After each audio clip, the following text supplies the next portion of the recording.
ದೇಶದಲ್ಲಿ ಇವತ್ತು ಅನೈತಿಕ ಸಂವಿಧಾನ ವಿರೋಧಿ ಸರ್ಕಾರ ಇದೆ. ನಿನ್ನೆ ಡಿ.ಕೆ. ಶಿವಕುಮಾರ್ ಹೇಳಿಕೆಯಲ್ಲಿ ಮುಸಲ್ಮಾನರಿಗೆ ರಿಸರ್ವೇಷನ್ 4% ಕೊಟ್ಟಿರೋದು ಸಂವಿಧಾನದಲ್ಲಿ ಇಲ್ಲ ಅಂತ ಅವರೇ ಒಪ್ಕೊಂಡಿದ್ದಾರೆ. ಸಂವಿಧಾನ ತಿದ್ದುಪಡಿಯನ್ನು ಕೂಡ ತರ್ತೀವಿ ಅಂತ ಹೇಳಿದ್ದಾರೆ. ಮುಖ್ಯಮಂತ್ರಿಗಳು ಚುನಾವಣೆಗಿಂತ ಮುಂಚೆ, ರಾಹುಲ್ ಗಾಂಧಿ ಚುನಾವಣೆಗಿಂತ ಮುಂಚೆ ಬಿಜೆಪಿಯವರು ಸಂವಿಧಾನ ತಿದ್ದುಪಡಿ ತರ್ತಾರೆ, ಸಂವಿಧಾನ ಬದಲಾವಣೆ ಮಾಡ್ತಾರೆ. ಈ ಇಡೀ ಸಂವಿಧಾನದ ಮೂಲ ಉದ್ದೇಶವನ್ನು ಬದಲಾವಣೆ ಮಾಡೋದು ಕಾಂಗ್ರೆಸ್ ಸರ್ಕಾರ. ಕಾಂಗ್ರೆಸ್ಸಿನ ಮುಖವಾಡ ಇವತ್ತು ಕಳಚಿ ಬಿದ್ದಿದೆ.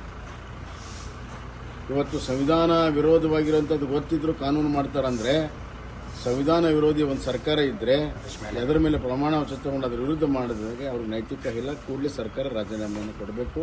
ಅಂಬೇಡ್ಕರ್ ವಿಚಾರದಲ್ಲಿಯೂ ಕೂಡ ಭಾಳ ಸ್ಪಷ್ಟವಾಗಿ ರಿಲಿಜಿಯಸ್ ರಿಸರ್ವೇಷನ್ ಇರಕೂಡದು ಅಂತ ಅಂಬೇಡ್ಕರ್ ಹೇಳಿದರೆ, ಅದರ ವಿರುದ್ಧ ಇವರು ಮತ್ತೆ ತಿದ್ದುಪಡಿ ತರ್ತೇವೆ ಅಂತ ಅದು ಖಂಡಿತವಾಗೂ ಅಂಬೇಡ್ಕರ್ ವಿಚಾರಕ್ಕೂ ಕೂಡ ವಿರೋಧ ಇದ್ದಾರೆ. ಸಂವಿಧಾನ ವಿರೋಧಿ, ಅಂಬೇಡ್ಕರ್ ವಿರೋಧಿ ಸರ್ಕಾರ ಎಷ್ಟು ಬೇಗ ತಗೊಳ್ತಿದ್ದು ಅಷ್ಟು ಬೇಗ. ಮಧ್ಯಾಹ್ನ ಮೇಲೆ ಮತ್ತೆ ಕಲಾಪ ಆರಂಭ ಆಗ್ತಿದೆ. ಬೆಳಿಗ್ಗೆಲೂ ಕೂಡ ಗದ್ದಲಾಗಿತ್ತು ಸರ್. ಇಡೀ ಭಾರತ ದೇಶ ಇವತ್ತು ಆತಂಕಗೊಂಡಿದೆ. ತುಷ್ಟೀಕರಣದ ರಾಜಕಾರಣ ಪರಾಕ್ಷತೆ ಮುಟ್ಟಿದೆ. ಯಾವ ಮಟ್ಟಕ್ಕೆ ದೇಶವನ್ನು ವಿಭಜಿಸುವ ಮಟ್ಟಕ್ಕೆ ತುಷ್ಟೀಕರಣ ಮಾಡಿದರೆ, ಇದು ನಿಜವಾಗ್ಲೂ ಕೂಡ ಆಡಳಿತ ಮಾಡುವಂಥವ್ರು ಸಂವಿಧಾನದ ಪೀಠದಲ್ಲಿದ್ದವರಿಗೆ ಇದು ನ್ಯಾಯನ. ಇದು ಖಂಡಿತವಾಗಿಯೂ ರಾಜೀನಾಮೆ ಕೊಡಬೇಕು. ದೇಶದಲ್ಲಿ ಇವತ್ತು ಅನೈತಿಕ ಸಂವಿಧಾನ ವಿರೋಧಿ ಸರ್ಕಾರ ಇದೆ. ನಿನ್ನೆ ಡಿ.ಕೆ. ಶಿವಕುಮಾರ್ ಹೇಳಿಕೆಯಲ್ಲಿ ಮುಸಲ್ಮಾನರಿಗೆ ರಿಸರ್ವೇಷನ್ 4% ಕೊಟ್ಟಿರೋದು ಸಂವಿಧಾನದಲ್ಲಿ ಇಲ್ಲ ಅಂತ ಅವರೇ ಒಪ್ಕೊಂಡಿದ್ದಾರೆ. ಸಂವಿಧಾನ ತಿದ್ದುಪಡಿಯನ್ನು ಕೂಡ ತರ್ತೀವಿ ಅಂತ ಹೇಳಿದ್ದಾರೆ. ಮುಖ್ಯಮಂತ್ರಿಗಳು ಚುನಾವಣೆಗಿಂತ ಮುಂಚೆ, ರಾಹುಲ್ ಗಾಂಧಿ ಚುನಾವಣೆಗಿಂತ ಮುಂಚೆ ಬಿಜೆಪಿಯವರು ಸಂವಿಧಾನ ತಿದ್ದುಪಡಿ ತರ್ತಾರೆ, ಸಂವಿಧಾನ ಬದಲಾವಣೆ ಮಾಡ್ತಾರೆ. ಈ ಇಡೀ ಸಂವಿಧಾನದ ಮೂಲ ಉದ್ದೇಶವನ್ನು ಬದಲಾವಣೆ ಮಾಡೋದು ಕಾಂಗ್ರೆಸ್ ಸರ್ಕಾರ. ಕಾಂಗ್ರೆಸ್ಸಿನ ಮುಖವಾಡ ಇವತ್ತು ಕಳಚಿ ಬಿದ್ದಿದೆ. ಇವತ್ತು ಸಂವಿಧಾನ ವಿರೋಧವಾಗಿರುವಂಥದ್ದು ಗೊತ್ತಿದ್ರು ಕಾನೂನು ಮಾಡ್ತಾರಂದ್ರೆ, ಸಂವಿಧಾನ ವಿರೋಧಿ ಒಂದು ಸರ್ಕಾರ ಇದ್ದರೆ ಅದರ ಮೇಲೆ ಪ್ರಮಾಣ ವಚನ ತಗೊಂಡು ಅದರ ವಿರುದ್ಧ ಮಾಡಿದಾಗ ಅವ್ರಿಗೆ ನೈತಿಕ ಇಲ್ಲ. ಕೂಡಲೇ ಸರ್ಕಾರ ರಾಜೀನಾಮೆಯನ್ನು ಕೊಡಬೇಕು. ಅಂಬೇಡ್ಕರ್ ವಿಚಾರದಲ್ಲಿಯೂ ಕೂಡ ಭಾಳ ಸ್ಪಷ್ಟವಾಗಿ ರಿಲಿಜಿಯಸ್ ರಿಸರ್ವೇಷನ್ ಇರಕೂಡದು ಅಂತ ಅಂಬೇಡ್ಕರ್ ಹೇಳಿದರೆ, ಅದರ ವಿರುದ್ಧ ಇವರು ಮತ್ತೆ ತಿದ್ದುಪಡಿ ತರ್ತೇವೆ ಅಂತ ಅದು ಖಂಡಿತವಾಗೂ ಅಂಬೇಡ್ಕರ್ ವಿಚಾರಕ್ಕೂ ಕೂಡ ವಿರೋಧ ಇದ್ದಾರೆ. ಸಂವಿಧಾನ ವಿರೋಧಿ, ಅಂಬೇಡ್ಕರ್ ವಿರೋಧಿ ಸರ್ಕಾರ ಎಷ್ಟು ಬೇಗ ತಗೊಳ್ತಿದ್ದು ಅಷ್ಟು ಬೇಗ. ಮಧ್ಯಾಹ್ನ ಮೇಲೆ ಮತ್ತೆ ಕಲಾಪ ಆರಂಭ ಆಗ್ತಿದೆ. ಬೆಳಿಗ್ಗೆಲೂ ಕೂಡ ಗದ್ದಲಾಗಿತ್ತು ಸರ್. ಇಡೀ ಭಾರತ ದೇಶ ಇವತ್ತು ಆತಂಕಗೊಂಡಿದೆ. ತುಷ್ಟೀಕರಣದ ರಾಜಕಾರಣ ಪರಾಕ್ಷತೆ ಮುಟ್ಟಿದೆ.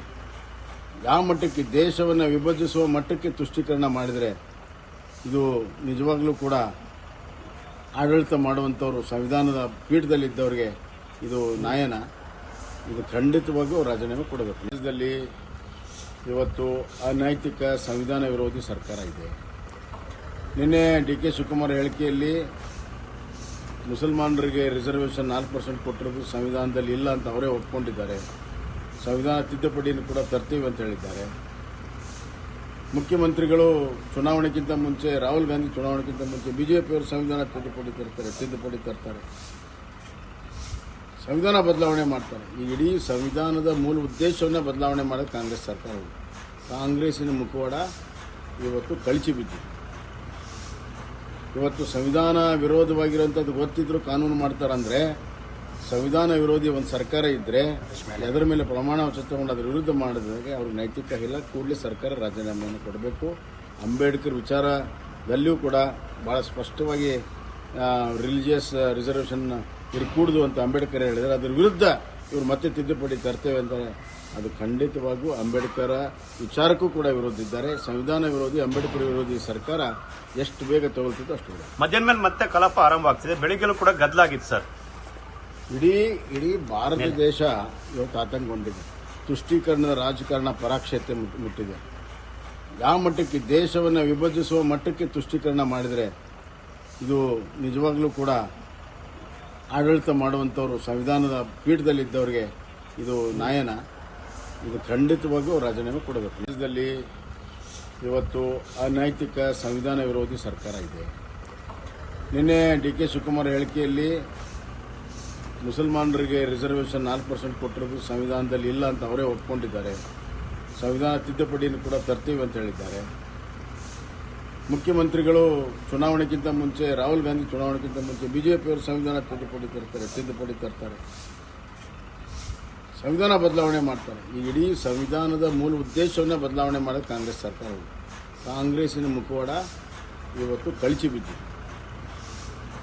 ಇವತ್ತು ಸಂವಿಧಾನ ವಿರೋಧವಾಗಿರುವಂಥದ್ದು ಗೊತ್ತಿದ್ರು ಕಾನೂನು ಮಾಡ್ತಾರಂದ್ರೆ, ಸಂವಿಧಾನ ವಿರೋಧಿ ಒಂದು ಸರ್ಕಾರ ಇದ್ರೆ ಅದರ ಮೇಲೆ ಪ್ರಮಾಣ ವಚನ ತಗೊಂಡು ಅದರ ವಿರುದ್ಧ ಮಾಡಿದಾಗ ಅವ್ರಿಗೆ ನೈತಿಕ ಇಲ್ಲ. ಕೂಡಲೇ ಸರ್ಕಾರ ರಾಜೀನಾಮೆಯನ್ನು ಕೊಡಬೇಕು. ಅಂಬೇಡ್ಕರ್ ವಿಚಾರದಲ್ಲಿಯೂ ಕೂಡ ಬಹಳ ಸ್ಪಷ್ಟವಾಗಿ ರಿಲಿಜಿಯಸ್ ರಿಸರ್ವೇಷನ್ ಇರಕೂಡದು ಅಂತ ಅಂಬೇಡ್ಕರ್ ಹೇಳಿದರೆ, ಅದರ ವಿರುದ್ಧ ಇವರು ಮತ್ತೆ ತಿದ್ದುಪಡಿ ತರ್ತೇವೆ ಅಂತ ಅದು ಖಂಡಿತವಾಗೂ ಅಂಬೇಡ್ಕರ್ ವಿಚಾರಕ್ಕೂ ಕೂಡ ವಿರೋಧ ಇದ್ದಾರೆ. ಸಂವಿಧಾನ ವಿರೋಧಿ ಅಂಬೇಡ್ಕರ್ ವಿರೋಧಿ ಸರ್ಕಾರ ಎಷ್ಟು ಬೇಗ ತಗೊಳ್ತಿತ್ತು ಅಷ್ಟು ಬೇಗ. ಮಧ್ಯಾಹ್ನ ಮೇಲೆ ಮತ್ತೆ ಕಲಾಪ ಆರಂಭ ಆಗ್ತಿದೆ. ಬೆಳಿಗ್ಗೆಲೂ ಕೂಡ ಗದ್ದಲಾಗಿತ್ತು ಸರ್. ಇಡೀ ಭಾರತ ದೇಶ ಇವತ್ತು ಆತಂಕಗೊಂಡಿದೆ. ತುಷ್ಟೀಕರಣದ ರಾಜಕಾರಣ ಪರಾಕ್ಷತೆ ಮುಟ್ಟಿದೆ. ಯಾವ ಮಟ್ಟಕ್ಕೆ ದೇಶವನ್ನು ವಿಭಜಿಸುವ ಮಟ್ಟಕ್ಕೆ ತುಷ್ಟೀಕರಣ ಮಾಡಿದರೆ ಇದು ನಿಜವಾಗ್ಲೂ ಕೂಡ ಆಡಳಿತ ಮಾಡುವಂಥವ್ರು ಸಂವಿಧಾನದ ಪೀಠದಲ್ಲಿದ್ದವರಿಗೆ ಇದು ನ್ಯಾಯನ. ಇದು ಖಂಡಿತವಾಗಿಯೂ ರಾಜೀನಾಮೆ ಕೊಡಬೇಕು. ದೇಶದಲ್ಲಿ ಇವತ್ತು ಅನೈತಿಕ ಸಂವಿಧಾನ ವಿರೋಧಿ ಸರ್ಕಾರ ಇದೆ. ನಿನ್ನೆ ಡಿ.ಕೆ. ಶಿವಕುಮಾರ್ ಹೇಳಿಕೆಯಲ್ಲಿ ಮುಸಲ್ಮಾನರಿಗೆ ರಿಸರ್ವೇಷನ್ 4% ಕೊಟ್ಟಿರೋದು ಸಂವಿಧಾನದಲ್ಲಿ ಇಲ್ಲ ಅಂತ ಅವರೇ ಒಪ್ಕೊಂಡಿದ್ದಾರೆ. ಸಂವಿಧಾನ ತಿದ್ದುಪಡಿಯನ್ನು ಕೂಡ ತರ್ತೀವಿ ಅಂತ ಹೇಳಿದ್ದಾರೆ. ಮುಖ್ಯಮಂತ್ರಿಗಳು ಚುನಾವಣೆಗಿಂತ ಮುಂಚೆ ರಾಹುಲ್ ಗಾಂಧಿ ಚುನಾವಣೆಗಿಂತ ಮುಂಚೆ ಬಿಜೆಪಿಯವರು ಸಂವಿಧಾನ ತಿದ್ದುಪಡಿ ತರ್ತಾರೆ, ಸಂವಿಧಾನ ಬದಲಾವಣೆ ಮಾಡ್ತಾರೆ. ಈ ಇಡೀ ಸಂವಿಧಾನದ ಮೂಲ ಉದ್ದೇಶವನ್ನೇ ಬದಲಾವಣೆ ಮಾಡೋದು ಕಾಂಗ್ರೆಸ್ ಸರ್ಕಾರ. ಕಾಂಗ್ರೆಸ್ಸಿನ ಮುಖವಾಡ ಇವತ್ತು ಕಳಚಿ ಬಿದ್ದಿದೆ. ಇವತ್ತು ಸಂವಿಧಾನ ವಿರೋಧವಾಗಿರುವಂಥದ್ದು ಗೊತ್ತಿದ್ರು ಕಾನೂನು ಮಾಡ್ತಾರಂದ್ರೆ, ಸಂವಿಧಾನ ವಿರೋಧಿ ಒಂದು ಸರ್ಕಾರ ಇದ್ರೆ ಅದರ ಮೇಲೆ ಪ್ರಮಾಣ ವಚನ ತಗೊಂಡು ಅದರ ವಿರುದ್ಧ ಮಾಡಿದಾಗ ಅವ್ರಿಗೆ ನೈತಿಕ ಇಲ್ಲ. ಕೂಡಲೇ ಸರ್ಕಾರ ರಾಜೀನಾಮೆಯನ್ನು ಕೊಡಬೇಕು. ಅಂಬೇಡ್ಕರ್ ವಿಚಾರದಲ್ಲಿಯೂ ಕೂಡ ಬಹಳ ಸ್ಪಷ್ಟವಾಗಿ ರಿಲಿಜಿಯಸ್ ರಿಸರ್ವೇಷನ್ ಇರಕೂಡದು ಅಂತ ಅಂಬೇಡ್ಕರ್ ಹೇಳಿದರೆ, ಅದರ ವಿರುದ್ಧ ಇವರು ಮತ್ತೆ ತಿದ್ದುಪಡಿ ತರ್ತೇವೆ ಅಂತ ಅದು ಖಂಡಿತವಾಗೂ ಅಂಬೇಡ್ಕರ್ ವಿಚಾರಕ್ಕೂ ಕೂಡ ವಿರೋಧ ಇದ್ದಾರೆ. ಸಂವಿಧಾನ ವಿರೋಧಿ ಅಂಬೇಡ್ಕರ್ ವಿರೋಧಿ ಸರ್ಕಾರ ಎಷ್ಟು ಬೇಗ ತಗೊಳ್ತಿತ್ತು ಅಷ್ಟು ಬೇಗ. ಮಧ್ಯಾಹ್ನ ಮೇಲೆ ಮತ್ತೆ ಕಲಾಪ ಆರಂಭ ಆಗ್ತಿದೆ. ಬೆಳಿಗ್ಗೆಲೂ ಕೂಡ ಗದ್ದಲಾಗಿತ್ತು ಸರ್. ಇಡೀ ಭಾರತ ದೇಶ ಇವತ್ತು ಆತಂಕಗೊಂಡಿದೆ. ತುಷ್ಟೀಕರಣದ ರಾಜಕಾರಣ ಪರಾಕ್ಷತೆ ಮುಟ್ಟಿದೆ. ಯಾವ ಮಟ್ಟಕ್ಕೆ ದೇಶವನ್ನು ವಿಭಜಿಸುವ ಮಟ್ಟಕ್ಕೆ ತುಷ್ಟೀಕರಣ ಮಾಡಿದರೆ ಇದು ನಿಜವಾಗ್ಲೂ ಕೂಡ ಆಡಳಿತ ಮಾಡುವಂಥವ್ರು ಸಂವಿಧಾನದ ಪೀಠದಲ್ಲಿದ್ದವರಿಗೆ ಇದು ನ್ಯಾಯನ. ಇದು ಖಂಡಿತವಾಗಿಯೂ ರಾಜೀನಾಮೆ ಕೊಡಬೇಕು. ದೇಶದಲ್ಲಿ ಇವತ್ತು ಅನೈತಿಕ ಸಂವಿಧಾನ ವಿರೋಧಿ ಸರ್ಕಾರ ಇದೆ. ನಿನ್ನೆ ಡಿ.ಕೆ. ಶಿವಕುಮಾರ್ ಹೇಳಿಕೆಯಲ್ಲಿ ಮುಸಲ್ಮಾನರಿಗೆ ರಿಸರ್ವೇಷನ್ 4% ಕೊಟ್ಟಿರೋದು ಸಂವಿಧಾನದಲ್ಲಿ ಇಲ್ಲ ಅಂತ ಅವರೇ ಒಪ್ಕೊಂಡಿದ್ದಾರೆ. ಸಂವಿಧಾನ ತಿದ್ದುಪಡಿಯನ್ನು ಕೂಡ ತರ್ತೀವಿ ಅಂತ ಹೇಳಿದ್ದಾರೆ. ಮುಖ್ಯಮಂತ್ರಿಗಳು ಚುನಾವಣೆಗಿಂತ ಮುಂಚೆ ರಾಹುಲ್ ಗಾಂಧಿ ಚುನಾವಣೆಗಿಂತ ಮುಂಚೆ ಬಿಜೆಪಿಯವರು ಸಂವಿಧಾನ ತಿದ್ದುಪಡಿ ತರ್ತಾರೆ, ಸಂವಿಧಾನ ಬದಲಾವಣೆ ಮಾಡ್ತಾರೆ. ಈ ಇಡೀ ಸಂವಿಧಾನದ ಮೂಲ ಉದ್ದೇಶವನ್ನೇ ಬದಲಾವಣೆ ಮಾಡೋದು ಕಾಂಗ್ರೆಸ್ ಸರ್ಕಾರ. ಕಾಂಗ್ರೆಸ್ಸಿನ ಮುಖವಾಡ ಇವತ್ತು ಕಳಚಿ ಬಿದ್ದಿದೆ.